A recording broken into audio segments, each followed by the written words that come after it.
Welcome to Play the Man Podcast, a podcast seeking to build sturdy men in a wobbly world. Welcome back to the Play the Man Podcast. Thanks for listening. Today we have a fun topic, a fairly relevant topic. It might feel a little old to some folks, but I think it's still fairly pervasive in society. And I think we want to talk about how it engages with the church and how the church can engage back. But we're talking about critical race theory today. And for those of you who don't know what that is, Pastor Johnson and Pastor Pennington are going to help walk us a little bit on what this looks like, and then sort of the perils that we need to be aware of as we engage with other folks on this topic, both in the church and outside the church. So, Pastor Johnson, do you want to start us off with what this is and how this has kind of crept up on the church, maybe as a beginner? Yeah, and kind of like our pre-talk before we got on air, we were talking about, well, this is kind of an old issue, and today we say, oh, that was so 5 minutes ago, because we're always moving on to the next thing. And I think we all agree it's something that we are now accustomed to. People understand it, they're experiencing it, they're seeing it, they're hearing it. But I think it's going to be with us for a while. And I think one thing that dawned on me what this was I was telling Shane this yesterday or so. I remember growing up, my dad would come home from work. He was a law professor, and we'd all sit around the table and we'd have dinner. And there were times when my dad would be in a bad mood. Like, he wasn't mad at us or the family. He was just coming home from work, and I could just tell. My dad was a very old-fashioned lawyer. Law comes from God. Yes, we had this part where the Roman Empire kind of gave us, and the whole British system, and but ultimately law comes from God, And he would be talking about what he had to teach regarding law to law students, and it just raked him. And I remember him explaining it, and it was law of power, and all of a sudden, fast forward, when I started reading about Gramsci and others and the whole Frankfurt School in Germany, where it was critical theory and a form of deconstructionism. So it's kind of like an onion that there's so many peels. There's critical law theory. There's critical race theory. There's all forms that you can apply it to whatever you want. You use the term blah. You just fill in the gap. And it's a way of deconstructing something, really breaking it and ruining it. It's a way that you can reinvent it. So for law isn't objective. Law is subjective. And law is basically, it's that old school of, well, the strong determine what's right and wrong. Therefore, if you're oppressed, it's just all sorts of ways you can recreate something. Nothing is objective. Nothing is true. And I think that's a crucial part for us as Christians to consider, because some of it can be formed and shaped in such a way that it almost looks like the gospel. Sure. You, Zach, and your white privilege, growing up just with a silver spoon in your mouth, and look at how you just flipped your nose against all the others who are striving. It's like, yes, that's Luke. That's the gospel, And guess what? We fall for it. And I think we need to be wise as serpent and gentle as doves, and seeing the nuance of Scripture, that we actually show no deference to the rich nor to the poor, that truth is objective and it is real. And, I think these are factors we need to look at before we quickly jump on a soapbox and realize, which I think some have, that they're really proclaiming a Marxist viewpoint versus something rooted in the gospel. Where everything's divided into oppressed and oppressor. Like, those are the two categories, right? Right. Which in a way, it's the old adage, if all you have is a hammer, everything looks like a nail. Yeah. If the world has to be divided into oppressed and oppressor, even if you don't have oppressors, you have to have oppressors, right? So that category is getting placed on everything, whether it exists or not, right? Right. And that's I remember it's really astonishing how fast this came on the scene, and how I guess we feel like maybe we've gotten past some of it. Like you said, I don't think we probably really have, but I just remember, I don't even know what year it was. It must have been 2019, where just came across the video on YouTube with, I didn't even know who James Lindsay was at the time, but it was James Lindsay doing an interview with Michael O'Fallon, like out on the veranda in New York City. Yeah. And watching it and going, this is fascinating, and Lindsay, being an atheist, was warning the church, really, because Michael O'Fallon was coming from a Christian perspective, that if you let this into the church, it will absolutely destroy it. If you let this into your mosque, it will destroy it. If you let this into your knitting club, it will destroy it. And I just remember him saying, as an atheist, if I wanted to destroy Christianity, this is how I would do it. Yeah. In fact, like I don't even know if I should be warning you about it, because I'm not. But not only that, he was like, an advocate, a member of the new atheist. Oh yeah, and he said it destroyed us. It destroyed the new atheism. Yeah, and so that was, I don't know. I just found that fascinating. I remember like sending you the video and being like, "Have you heard of this? Like, what? We got to talk about this." And we began like talking about it and trying to get smart on it and stuff. I think Peter was probably one of the first pastors in all of Bartlesville, if not, one of the first pastors probably in the state to actually address it from the pulpit. But but I think we both saw too, it's just like, this is dangerous. As far as bringing division into the church, this is of the enemy. And we've got to be vigilant, even if people don't fully understand it. Now, fast forward 4 or 5 years, I think people kind of understand. Yeah. They've seen it play out in so many facets of life. But it's been pretty amazing. And I think we're seeing bits of its fallout today. For instance, we've been talking about Pete Hegseth for, Defense Secretary. Secretary, right. And the element we're seeing that I'm speaking of is that there's no redemption. You and I don't know much about Pete Hegseth, but we're kind of wondering, hey, there's a possibility he's now a member of CREC, this idea of redemption, this idea of, okay, maybe this did occur in the past, right? But maybe this is not who he is today, which is a very gospel principle of new creation. Now, sometimes in professional life or even in the ministry, you cross a line, you're done. I get that. But very much with CRT, there was no redemption. There is no redemption. Right. If you're especially on the pinnacle of the oppressor, a white male, there's nothing you can do but perpetually flog yourself. Yeah.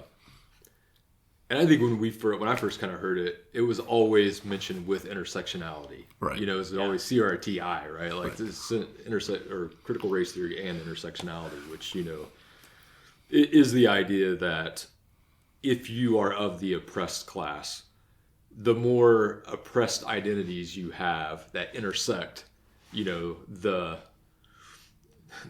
more status you have in the oppressed class, right? So if you're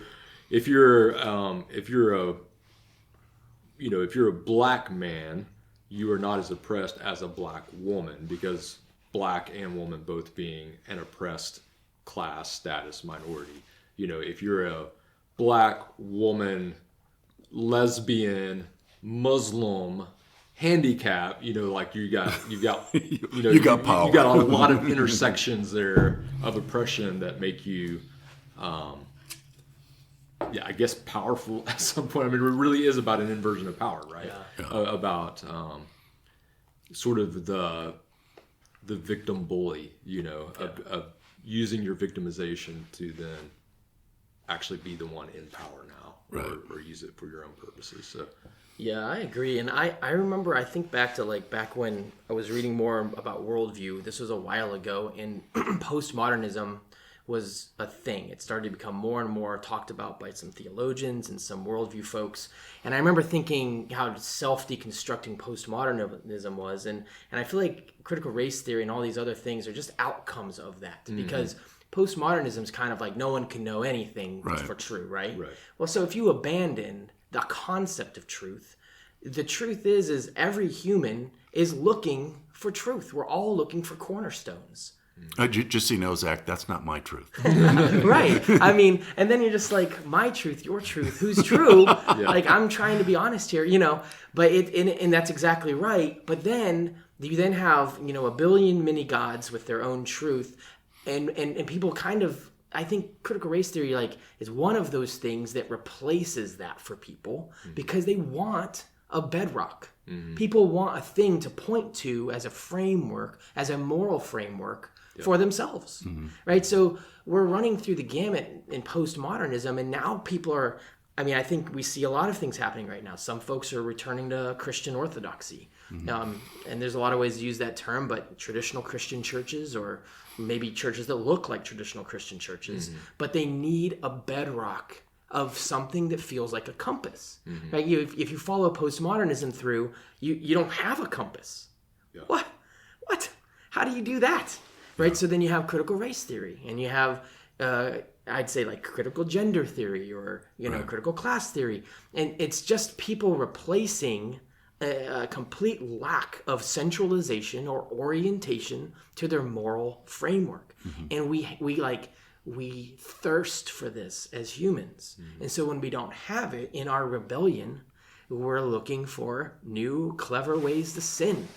And I feel like that's kind of what this Marxism thing fills the hole on, which is everyone likes the idea of being oppressed because they're not accountable to it. If you're oppressed, is that your fault? I mean, no, right? Not really. That's kind of what the point is, right? But if you're not oppressed and it's your fault that you're blah, blah, blah, blah, blah, blah, blah, then you have accountability there. But to be accountable, you have to have a moral framework to something. So you see this critical race theory pop up, and people are making this a centralized truth. All things must be defined through the lens of race. That's a framework, and a crazy unhealthy one, right? But I feel like a lot of these things that you see folks with gender identity challenges all over the place. That's just a truth that they're glumming onto because they don't have meaning or purpose that's unmovable. So they want that to be unmovable, but it's not. The very notion of changing your genders makes it fluid, right? And movable. So it's still in the postmodern self-deconstructing phase, but now everyone's it's like they're reaching out for life vests and floating, things to grab onto in a sea of nothing in postmodernism. And if they don't have it, they're going to make one up. And it's cooler if you can do it with a big group. And it's cooler if it's cool. And it's cooler if the news says you're oppressed if this is the situation. And your teachers and everyone in academia and your parents and whatever, right? I don't know. And, kind of related to this, not to get way off on the topic, but, when we think of what should the church have said about this when it emerged, and I think shamefully the church embraced it to an extent. But it's guys like James Lindsay, who's an atheist, and Jordan Peterson, who at best was agnostic at the time. Where he is now, I don't know. But it wasn't the church that really, pierced its scales. It was non-Christians. And that's, the first people to speak out on this should have been the church that said, that looks like the gospel, but it isn't. Don't fall for it. Yeah, and I think that some of those downstream things of critical race theory, like, diversity, equity, and inclusion, the church bit on that really hard. And a lot of these ideas kind of got ushered in with it. And I think there is a sense in which there is this, I feel like there's, with anything, there's kind of the unsuspecting, there's naive people who get caught up in it. There are people who are looking for truth or something to latch onto, and then there's people who just want to see the world burn. You know what I mean? I think that's one of the things that's so deceptive about this. And I read a book a long time ago on called Satan and Marx, and it was written by Richard Wurmbrand, and he had a lot of experience with communist and Marxist, and did a lot of research on some of Marx's writings that a lot of people don't have access to. And one of the things that he writes about Marx is Marx publicly to the world wrote about utopia. But behind the scenes with his friends, his private letters, and all those conversations, it was about watching the world burn. I mean, it was like the Joker. You know, I mean, that was his motive. It was demonic. It was satanic. It was a hatred of God, and it was God is the creator, and we are deconstructing what God has constructed. Right. We are bringing it. We're going to burn it all down. Yeah. We are anti-gods, and you really see that coming out of critical race theory as well.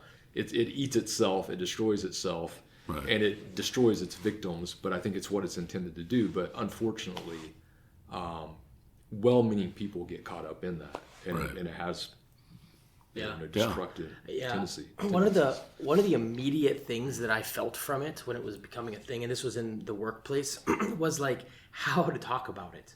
It was immediately like, I don't know that I can talk to anyone about it. I just have to kind of accept it. That's how it felt. On the outside, it was just like, well, you're white, so you don't get it. Right. I'm like, oh, okay. I don't know. You don't have a voice. You don't have a right to talk about it, right? You don't have a right. You're the oppressor or whatever. Yeah. And I just remember thinking, like, how weird is it to have something crop up in society that feels invasive just to talk about? Like Jordan Peterson was doing pushing back on all of those pronouns that they were trying to get passed in Canada or whatever, and he was just like, wrong, I'm not doing this, and here's why. And he's not, I'm not going to call you Z or Zay or whatever the things are, because and I remember thinking that was helpful from a words perspective, because I was like, what? People just told me I need to call them something, and it sounds like a reasonable request. Yeah. Right. Yeah. It sounds polite. It sounds like good manners. I call people by their proper name typically, and now I do more than I did before, and I don't reference, because it's just easier to say hi, Peter, than anything else, right? But it hindered me from saying hi to people or casually engaging with folks I don't know well because of how they talked or how someone talked about them, or if they were involved in wanting a specific pronoun that I didn't know or whatever. And it's fine, right? But now in hindsight, I looked back and I was like, I guess, the pushback would, I don't really know entirely what the pushback would be. I don't want to fight with folks, but accepting that is a part of the problem. Yeah. Yeah. And I think that was one of the key factors that was so pronounced for Jordan Peterson, because he was saying, look, we think with words. Right. And if we change the words, we change our thinking, and that's scary. Yeah. And I think he was going in a line with, we want to think towards what is true, but if our words affect our thinking, then we don't know what's true, and I think he was exactly right. Yeah. I do think it's also like a flip of logic when you go down this path. Like, I remember being in a meeting, and this was in 2020, and it was a all-hands call on my CEO, who was a tough-as-nails CEO. Very hard on how we did what we did. And I remember her saying, normally, I think about when I hire, because we were talking about our new DEI initiative, and, when we hire, I try to find the best person who can do the job in the fact that they've done the job before exactly as I want it done. But that's wrong. That's a bad way of thinking. And I remember thinking, like, what? Are you kidding me? That's always how we hire. Like, if we have the budget for it, we do find the best person. And she's like, that's just not the way to think about it. And we're looking at how to make this a more inclusive, hiring practice. And I just was like, what kind of weird backwards logic are we improving here? Are we going to hire someone who's not the best fit? Right. That doesn't help the worker, and it doesn't help the company. Right. It's a mismanagement of the decision and the funds to do the thing. It was we don't have any bald men. Our next hire needs to be a bald man. I know. There's a lot of those guys in IT, of course, but I agree. I totally agree. We need a guy with hair. Yeah. Can we find one in IT? And I remember a very famous pastor in Texas who's in the Reformed tradition and everything, standing up and saying, if there's a black man who applies for something at our church who's a 6, and there's a white guy who's an 8, we're going with the 6. Yeah. You know what I mean? Yeah. And it was just like, what? Yeah. And it's interesting because you sent me an article yesterday, Zach, and I think so many of us still think Martin Luther King Jr. that, the civil rights movement, all of this was all about, we judge people not by the color of their skin, but by the content of their character, right? And we're operating still off that assumption that competency and character and all of these things and truth are what matter, and not the color of someone's skin. And I'm colorblind. Isn't that what I'm supposed to be? Right. And I think we all found out, like, oh no, that's not what you're supposed to be. And that article was arguing that there were actually two strands of the civil rights movement, and the one that won out was not the MLK Jr. Content of your character stream. And so we're all being, we're all watching this going, what in the world's going on? I mean, I remember, what was that thing called in Seattle when they, like the People's Republic of Chaz or something that, right? Yeah. Where they like seceded this for autonomous zone. The autonomous zone. Yeah. I don't know if you guys remember, but they ended up, they had two gardens, and one garden was for the whites, and one was for the people of color because they weren't like worthy to like have the same garden with people of color. So they segregated. Yeah. They got their little utopia and they segregated. And I was just thinking, like, what in the world? Like, this is like colored drinking fountains and white drinking fountains. Like, we went back to the 1950s. Yeah. And all in the name of social justice and racial justice. It's just like, what are we doing? But you realize things got co-opted. Something got planted there that we didn't even realize that's coming to fruition. And well, even Wheaton College had a separate graduation for minorities. Yeah. It was a minority graduation. So you have a senior class. And of all places to do it, at a Christian college where you say, we are one in Christ, but now we say, no, we're now going to have two graduations. It's just...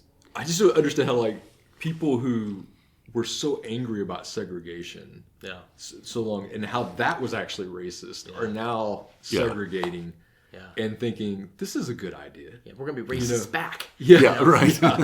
So, well, it's this idea of, restorative justice. Yeah. So, this court scene, and so we say, is CRT still going on? Yes, it is. We see it. We see it with a key judge, right? Yeah. So Daniel Perry from New York, the prior Marine, that it's on one of the transit systems, he puts a black man in a chokehold who is clearly violent and whatever, and he dies. Did he choke him to death? Right. I don't know. But that same judge was dealing with a prior case where a black man robs a guy at an ATM machine and kills him. Yeah. But what she says, I had to look at this. I had to look at his life. I had to look at the issues that got him to where he was, and I had to apply restorative justice. Right. Yeah. And this is where it just breaks down our thinking. And I just want to say there, I mean, two scriptures, right? Exodus 23:3. Nor shall you be partial to a poor man in his lawsuit, right? Right. Not only are you not partial to the rich, but you're not partial to the poor either. Leviticus 19:15. You shall do no injustice in court. You shall not be partial to the poor or defer to the great, but in righteousness shall you judge your neighbor. And that's biblical justice, right? That it really is the blind justice. It really is the colorblind as we come into court. It's class blind as we come into court, and not even in court. It's just how we live our daily lives that we should be operating off of, not whether you're poor, or whether you're rich, or whether you're black, or whether you're white, but treating each other as individuals. And it's just, it's interesting how we've lost that, but how Christians have lost that when the law of God is so plain on these issues. So I read Os Guinness. I think it was his book 0 Hour America. And he was talking about these racial challenges we have in America, and his solution, which is kind of, it's the biblical solution, is we need to figure out how to as a country put this behind us, and we need to do this the way the Bible tells us we heal between each other, which is discussing it, aligning to it, if there's apologies to be made, whatever. But the idea is that we need to decide how, as a country, we're going to heal. Mm-hmm. And then we need to put it in the rearview mirror. And that's kind of what I don't know if we've ever done that the right way. Mm-hmm. And it feels like maybe we haven't, because it keeps festering and coming up. But essentially, some of this restorative justice you're talking about is it'll never allow for a country to grow and succeed. Right. And so, we need to heal and decide what that looks like. And then we need to all move forward. And if we have this race theory, oppressors and oppressed, that's not about healing.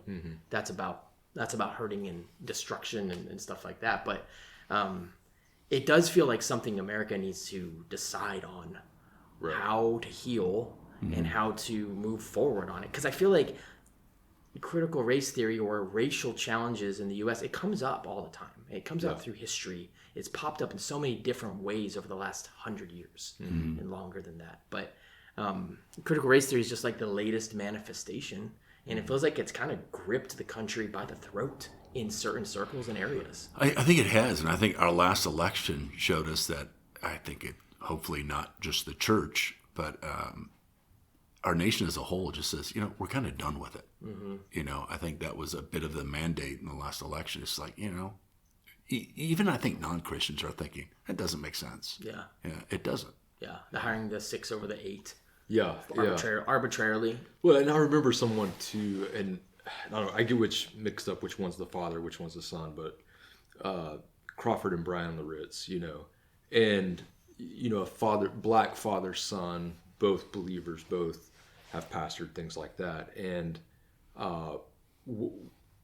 the father who actually lived through racial discrimination, civil rights movement, all of those things, lived it.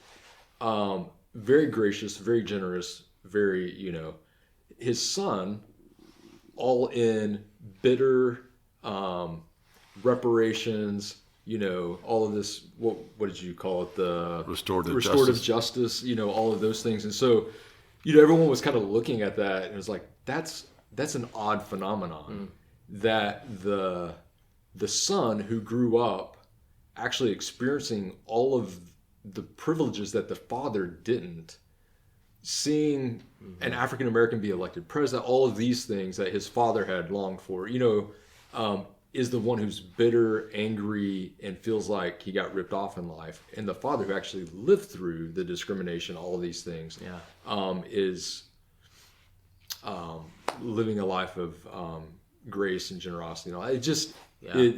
That's odd to watch, and I think we're seeing that, where it's this odd setback, of just like Chaz, of segregation and going back to a place that's even worse than where we were. Where people are angrier than the original people who actually suffered these things. So you have, it's almost like you have a slave, and then you have the 1960s, and then you have now, and the people in the 1960s were angrier than the slaves were, and the people now are angrier than both of them were. And it's just like, and you didn't suffer any of it. It's really interesting. I don't know. I think it's because people have too much time on their hands.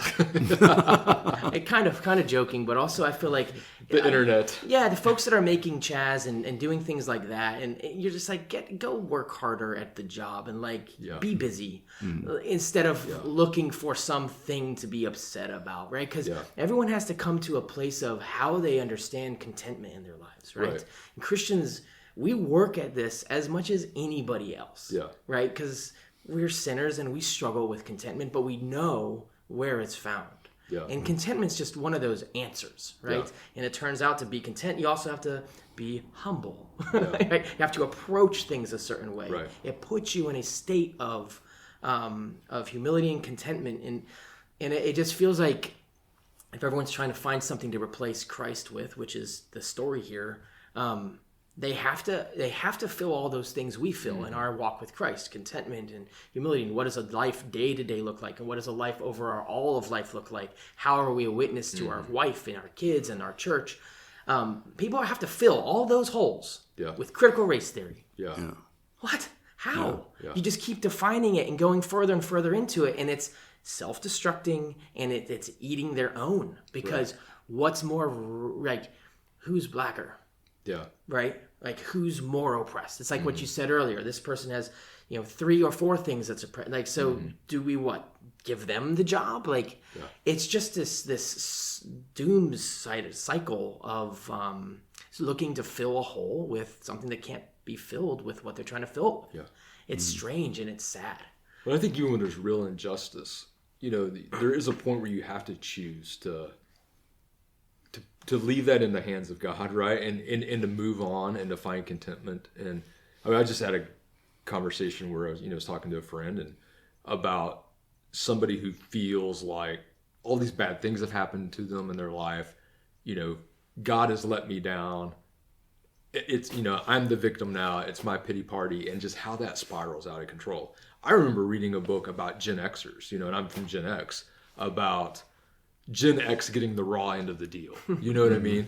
And I looked back and you read it and you're like, oh my gosh, there's so many ways we did get the raw end of the deal, But I realized I got to put this down because this is unhealthy. Yeah.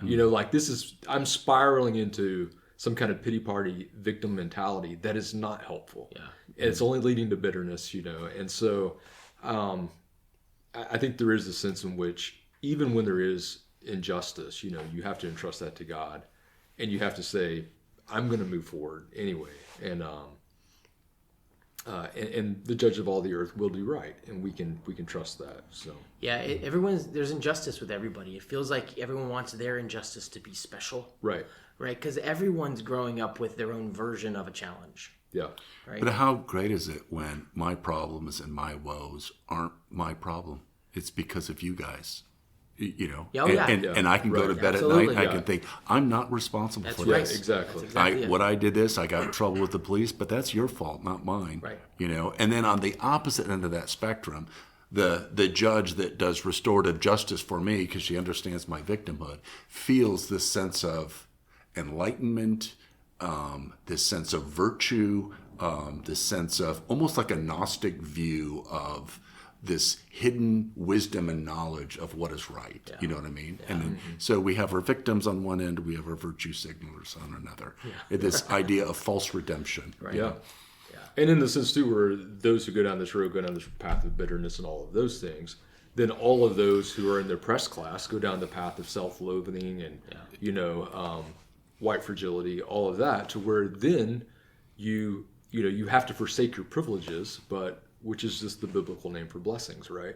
So now I have to hate all of the things that God has actually blessed me with, all of my blessings, whether it be my intact family, or whether it be my classical Christian education maybe that I got in school growing up, and your blessings that were negative at the time. Yeah. Because they become things we learn from, right? Grow from. Yeah. Those are blessings in the long run. Right.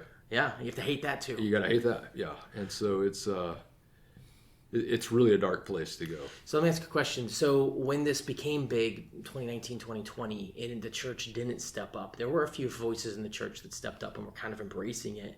I mean, why was it fallow ground to not be a battleground on this? Like, why was it that it felt like mostly everyone rolled over and were like, yeah, we'll see how this plays out, I guess. Because it seemed like it could have immediately been an up in arms thing. Just like COVID could have been also, but it just, to your point earlier, it just wasn't. Well, I think I'll describe it in a weird way. It's like a well-crafted fly. Maybe it looks like a caddis, and that trout says that's a caddis fly. Yeah. It was well-crafted. Yeah. It didn't look like Marxism. It didn't smell like it, taste like it. Yeah. It looked like the gospel. It looked like something. It was like a balm on a guilt that I think many were already feeling. I mean, when we look at chattel slavery in our own history, we look at that. It looked like there was light to it, like a gospel, but there was enough wrong with it that you had to be wise. You had to understand, I think, Christian principles and doctrine and what's true and what isn't. But I think it was guised well. Yeah. And people fell for it. Yeah. Yeah. I mean, there's something nice and polite about it. Sure. We don't want to be controversial people. Yeah. We don't want to be that guy in the room. In one sense, we want to follow polite rule. Yeah, this is a good idea. Yeah, we need to do this. And also, like, you have to stop and think, what are we really doing? Yeah. Where is this really leading? And there's whole things we can talk about education teaching us how to think and not what to think. And, we don't teach philosophy anymore. We don't teach civics. There's a lot of things we just that's another topic. But I think we were ignorant enough to fall for it. Yeah. And it was well crafted. Yeah. And because it was couched in race. I mean, Yes. nobody wants to be a racist, right? That's right. And, and I think some of your most conservative, churches, some of your most conservative leaders and things like that are in the South. You have all of this baggage, Yeah. And then you're being told also, who's the problem? White, male, Christian, as we said, all those intersectionality oppressed classes of woman, people of color, homosexual, Muslim or whatever. Like when you're a white, straight, male Christian, you're the person in the room who doesn't get to say anything. Yeah. And I think, and if you do say anything, you're just self-fulfilling the prophecy that. Right. See, you are the pro. It's like it's like whatever boomer, right? And then the boomer says no, but boomers doesn't. Oh, you got to talk. Oh, yeah, you're the boomer, right? Like it's like it was the same thing, and it just I think there was a sense in which people froze. There was another sense in which people want to be part of the cool kids, right? And there was, and then I think some people saw what was going on, and it was just cowardice, or how to say it. Yeah. Right. To your point, like how do you engage with a friend who's putting you in a box? Right. I mean, I don't know. Yeah, I think at the personal level, like you said, it was just like it divides, right? So you're just like, I don't know what to say. I'm not even going to address you because I don't want to address you by the wrong pronouns. So I'm just not going to talk to you, right? Right. And I think that's what happened in a lot of places and a lot of workspaces. That happened in a lot of churches that people were just like, I'm not even going to try because I can't get it right, right? And we're not going to get it right. And that's why I think Jordan Peterson made a great point about words. And you talk about putting people in boxes. Words put people in boxes, right? Yeah. So, not too long ago on the news, a woman was talking, and she's talking about, we have no issues with Christians.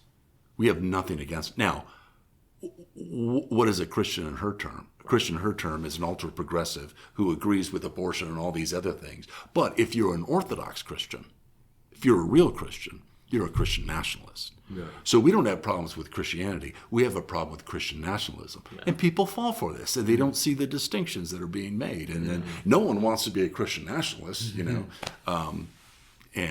it's a way of boxing people, and it kind of makes them quiet. Yeah. And it's just easier to spin your own cocoon and live in your own little world. Yeah. Yeah. Yeah, and I think you think this can be combated in conversation with logic, but ultimately it kind of comes down to what are you making your common denominator in your life? What are you making your moral framework? What's your, where are you deriving this value, and how does it tie out with the true value system that you grew up with, or the Bible, or whatever? It just feels like from a Christian's perspective on this, it's saying, are you replacing this thing with Christ? Mm-hmm. Are you subverting your prism in which you look at the world with a new prism to fulfill or appease something? And then you're wrong. Like we're wrong every time we do that. Critical race theory is just another version of it. But we do this with so many other things.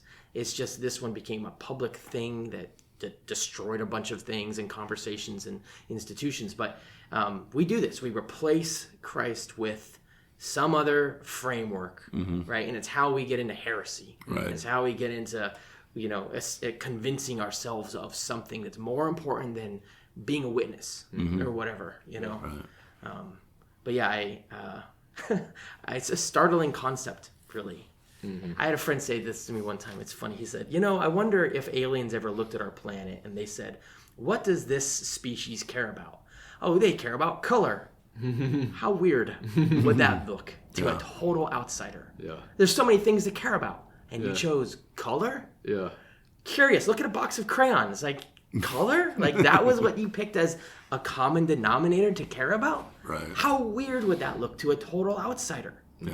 Because it doesn't make sense. It's arbitrary. Color is arbitrary to begin with. Well, I always look at, from our own perspective, will we ever self-correct? The Lord doesn't tarry, 150 years from now, we look back at this and say, oh my gosh, back in 20, people will be in classrooms like, how could they believe that? You really think putting leeches on someone and drawing the blood out is going to make them better? They actually thought men could become women, and they treated them as women. Then they didn't even know what a woman was. Then they gave them the Miss Universe pageant. It was hilarious. It was like, so stupid, you know. All right. Anyways, I don't know if this is supposed to be comical, but this was a great conversation. And it's a good conversation, I think, for brothers to have with other brothers in the church. Especially, I think, if you're struggling with maybe an external relationship or a child or a workplace thing, because I think this is one of those things. It might not hurt to practice the conversation a little bit if you want to have a critical conversation. Critical conversation. Insert anything. Yeah, right. But what I mean by that is conversation theory. Let's monopolize on that. We could write a book about it. Right. Yeah. So I do think it's a relevant topic in the church because it's a relevant topic in culture today. Still, and it's not going to disappear entirely. No. It's going to take different forms, and I think being vigilant about how it regroups, how it morphs, that's important for us in the church. Yeah. Cool. All right. Thanks, folks. Appreciate you joining us. Talk soon.